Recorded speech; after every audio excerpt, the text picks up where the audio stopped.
Chapter 7. Thought transference by ants and bees by means of physical contact. Briefly stated, my theory is that the effects ascribed to mesmeric methods, or, generically speaking, to the laying on of hands, are due to therapeutic impulses conveyed directly from the mind of the operator to the diseased cells in the patient. The connection being established by bringing into physical contact the peripheral nerve terminals of the two personalities. At first glance, this may be, to many, a startling proposition, but it is a question of fact, to be settled by evidence, and not a matter of philosophical speculation. Fortunately, the evidence required in this case is very simple and easy to find, but two questions of fact being involved. The first is whether it is possible for one person to communicate intelligence, sensation, or therapeutic impulses to another by means of thought transference, rapport being established by physical contact. The second is whether the requisite mechanism exists to enable therapeutic impulses, thus conveyed, to reach the diseased cells wherever they may be located. In regard to the first question, I have already shown that the ability of sentient creatures to communicate intelligence, sensations, or mental impulses by means of physical contact is one of the most elementary facts of psychology. I have shown that physical contact of cell with cell by means of protoplasmic threads or filaments is the one prepotent cause, or condition precedent to the manifestation of life and intelligence in all pluricellular organisms. That in the absence of these filamentary connections man would be nothing more than a congeries of cell tribes, a huge amoeboid mass, sentient, but not intelligent, an aggregation, but not a confederation, of intelligent entities. And that mental unconsciousness as well as physical insensibility is the sure result of withdrawing these filamentary lines of communication between the cells. This, of course, does not prove that one person can thus affect the cells of another by means of personal contact, but it is here mentioned, 1. Because the power to heal disease by physical contact must necessarily include the power to reach and control the diseased cells wherever they may be located, and 2. Because the effectiveness of the mechanism employed, whether it be actuated from within or from without, is due wholly to the fact that the sentient beings which compose it possess the power to communicate intelligence, sensations, or impulses to each other by means of physical contact. Besides, this is one of the steps necessary to prove my assertion that the ability of sentient creatures to communicate intelligence to each other by means of physical contact is one of the most elementary facts in psychology. In further proof of this, I again refer to Binet's The Psychic Life of Microorganisms. In speaking of the fact that unicellular organisms are often found grouped into colonies, each temporarily acting as a unit, our author says, in the genus Volvox, colonies are found of which the structure is very complicated. Such are the great green balls formed by the aggregation of diminutive organisms, which form the surface of the sphere, and are joined together by their envelopes. They have each 2 flagella, which pass through the enclosing membrane and swing unimpeded on the outside. The envelopes, each tightly holding the other, form hexagonal figures exactly like the cells of a honeycomb. Each Volvox is at liberty within its own envelope, but it projects protoplasmic extensions which pass through its cuticle and place it in communication with its neighbor. It is probable that these protoplasmic filaments act like so many telegraphic threads to establish a network of communication among all the individuals of the same colony. It is necessary, in fact, that these diminutive organisms be in communication with each other in order that their flagella may move in unison and that the entire colony may act as a unit and in obedience to a single impulse. The conclusion at which M. Binet arrives is that the ability of microorganisms to communicate intelligence to each other by means of physical contact is conclusive evidence that their movements are regulated by the action of a diffused nervous system present in the protoplasm. This is a very just conclusion, for if it were not true, the axiom of evolutionary science, that the potentialities of manhood reside in the lowest unicellular organism would be but an empty phrase, devoid of any biological significance. In other words, there must be a diffused nervous system in the protoplasm of every unicellular organism from which to develop a structural nervous organism in the metazoan. Reversing the order of statement of propositions, the foregoing is the equivalent of saying, a priori, that, given a nervous organism, diffused or structural, in any sentient creature, it follows that, other conditions being favorable, It can communicate intelligence to its fellows by means of physical contact. If, now, this proposition is sustained by a posteriori proofs, we may safely bank upon it as a fact in nature which demonstrates our thesis. Thus far, then, I have shown that the vital units of pluricellular organisms habitually communicate with each other, and that unicellular organisms, when grouped together in colonies, communicate with each other in the same way. It remains to show that some pluricellular organisms can and do hold intelligent communion with each other under identical conditions, namely, physical contact. To this end, we will begin by obeying the scriptural injunction, "Go to the ant, consider her ways, and be wise." In doing so, I shall avail myself largely of Romain's so-called complete resume of all the more important facts of animal intelligence, known to science at the time he wrote. From this we learn, first, that the sense of sight in ants is extremely limited, secondly, that they are destitute of the sense of hearing, and, thirdly, that they have some very complete and perfect means of communicating intelligence to each other. Their senses of taste and smell are very acute, and of course very useful to them for certain definite purposes. But they are obviously not adapted to the communication of intelligence to the extent required to enable them to conduct the complicated system of social and political government which distinguishes them. Sight, hearing, taste, and smell being excluded from consideration, there remains but the one physical sense of feeling to which we can ascribe the power to communicate intelligence. The one observable fact that gives color to this supposition is that they bring themselves into physical contact with each other by means of their antennae whenever an emergency arises requiring a consultation or necessitating the issuance of a command. But the question at once arises, is the sense of touch, per se, equal to an explanation of all the facts relating to the conveyance of the intelligence required to organize and administer a complicated system of governmental polity to adjust social relations, to maintain discipline in war and enforce a division of labor in peace, to organize and maintain an army of offense and defense, to discipline its forces and command it in action, to build bridges and construct pontoons and ferries for the passage of vast armies over streams otherwise impassable, to invade successfully the domains of foreign tribes and capture and enslave their inhabitants, and, finally, to inaugurate and maintain a system of slave labor vastly more successful and, let us hope, more humane than any that has ever prevailed in the history of mankind? All this, and much more, is to be accounted for on some hypothesis involving the transmission of intelligence between the units of this vast and complicated organization. I am willing, for the sake of the argument, to concede all that can reasonably be claimed for natural selection or survival of the fittest as a factor in the evolution of such a system.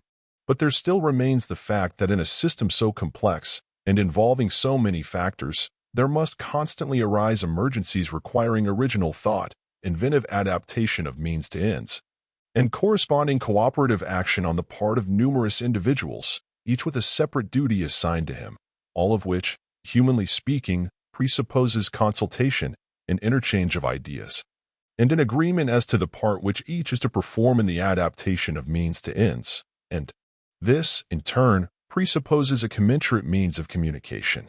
It seems obvious, to start with, that no conceivable code of mere physical signals or sign language can possibly be adequate to the purpose, especially since the exchange of one or two strokes of their antennae is sufficient to organize an army and promulgate a plan of campaign.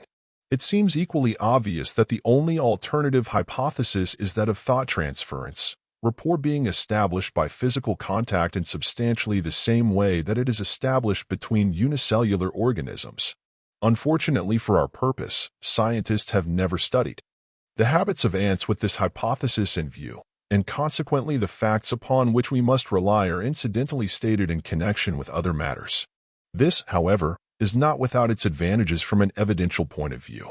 Romain seems to have purposely avoided the question, and confines himself to the task of proving, through the writings of others, for example, Sir John Lubbock, that ants have a means of communication, but that it is not through the sense of hearing. He accuses Huber of dealing merely in general statements as to contact of antennae, without narrating any particulars of his observations, pages 49 etc. That Encyclopaedia Britannica Art. Ant, on the other hand, states that Huber took great interest in the question, and so strongly was he impressed by the fact of communion by antennae, that he applied the term language intellect to the intercourse. Be this as it may, in regard to his interest in ants, he certainly made some very striking experiments with bees on the same lines. Quoting from Buchner, Romanes prints the following. Huber tested this communication by the antennae by a striking experiment. He divided a hive into two separate parts by a partition wall, whereupon great excitement arose in the division in which there was no queen, and this was only quieted when some workers began to build royal cells. He then divided a hive in similar fashion by a trellis, through which bees could pass their feelers. In this case, all remained quiet, and no attempt was made to build royal cells. The queen could also be clearly seen crossing her antennae with the workers on the other side of the trellis. Romanes also quotes de Fourier to show that bees communicate information by means of sounds, as follows. As soon as a bee arrives with important news, it is at once surrounded, emits 2 or 3 shrill notes, and taps a comrade with its long, flexible, and very slender feelers, or antennae. The friend passes the news in similar fashion, and the intelligence soon traverses the whole hive. If it is of an agreeable kind, if, for instance, it concerns the discovery of a store of sugar or of honey, or of a flowering meadow, all remains orderly. But, on the other hand, great excitement arises if the news presages some threatened danger, or if some strange animals are threatening invasion of the hive.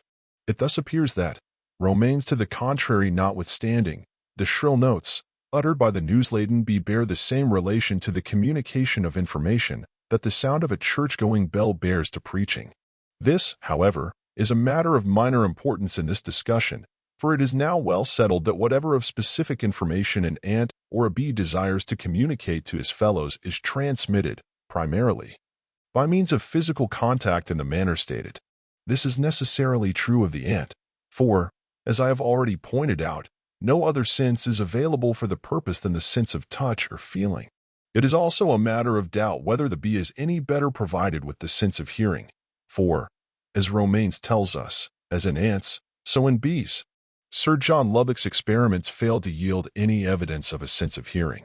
But in this connection we must not forget the well-known fact, first observed by Huber, that the queen bee will answer by a certain sound, the peculiar piping of a pupa queen, and again, by making a certain cry or humming noise, will strike consternation suddenly on all the bees in the hive, these remaining for a long time motionless as if stupefied. It seems probable, however, that the cry of queen answering to queen is merely an evidence of the fact that the queens are more highly endowed, in this respect, as in many others, than the common bees, and the humming which strikes consternation on the whole hive is easily accounted for on the theory of physical vibrations transmitted from one to another. Besides, the paragraph quoted above, from de Fourier, fails to reveal any evidence whatever that the bees were affected in the least by the shrill notes of the bee bearing the portentous message. It was only after a general interchange of antennae strokes that the excitement became visible. Enough has now been said to establish the fact, provisionally, that specific information is conveyed by these insects to each other solely by means of physical contact, touching each other with their antennae. It remains to consider further the question whether the communication is made by means of a code of tactile signals, which has to be committed to memory by each individual, or by thought transference. The antennal contact merely serving the purpose of establishing mental rapport between the communicators. It is conceivable that a limited code of tactile signals might be in use which would serve the purposes of ordinary routine life, but when emergencies arise which no sagacity can foresee, in which present problems of which no experience can aid in the solution, the tactile signal hypothesis falls of its weight. I have space for but one illustrative incident. I select it, not because it is the best, for there are many recorded of a far more complicated nature and involving more of cooperative action, but because it involves a situation that probably never was and never will be duplicated. And the antennal consultation was observed and recorded. A gentleman's apiary was invaded by ants. In order to prevent future access, the 4 legs of the beehive stand were put into small shallow bowls filled with water. But owing to defective arrangements in other respects, the ants found their way into the hive several nights in succession. Finally, it was thought that all conditions were perfect. But once more the ants were found in the stand, and closer investigation showed that one of the bowls was dried up, and that a crowd of ants had gathered in it. But they found themselves puzzled how to go on with their robbery, for the leg did not, by chance, rest on the bottom of the bowl, but was about a half an inch from it. The ants were seen rapidly touching each other with their antennae or carrying on a consultation, until at last a rather larger ant came forward and put an end to the difficulty. It rose to its full height on its hind legs and struggled until at last it seized a rather projecting splinter of the wooden leg and managed to take hold of it. As soon as this was done, other ants ran onto it, strengthened the hold by clinging, and so made a living bridge, over which the others could easily pass. It will thus be seen that the situation was unique, and the problem to be solved involved the cooperative action of several individuals, each with a distinct and separate duty to perform with intelligent reference to the general plan agreed upon at the antennal consultation. It may be objected that the essential thing was merely a case of bridge building, which is common among ants.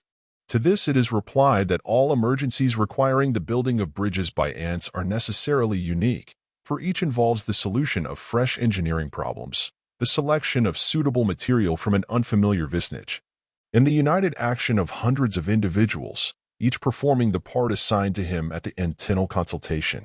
I submit that no conceivable code of mere tactile signals can possibly be equal to such an emergency. We must, therefore, seek a solution of the problem in some mental power or faculty known to exist elsewhere, which is potentially equal to the task, provided it exists in the ant. In offering the hypothesis of thought transference as a solution, I am not going outside of the region of known mental powers, nor of legitimate deductions therefrom. For I shall show, in the ensuing chapter, that thought transference between human beings, under conditions of personal contact, is a very common phenomenon, and I shall claim the logical right to deduce from that fact my conclusions relating to the ant, on the ground that mind in that insect is the biological analog of mind in man. Having the same origin, they are governed by the same laws of progressive development, and if one, at a certain stage of mental evolution, develops the faculty of thought transference, it follows that the other may do the same at the equivalent stage of mental development. And this is but another exemplification of the verity of the axiom of evolutionary science, that the potentialities of manhood reside in the lowest unicellular organism.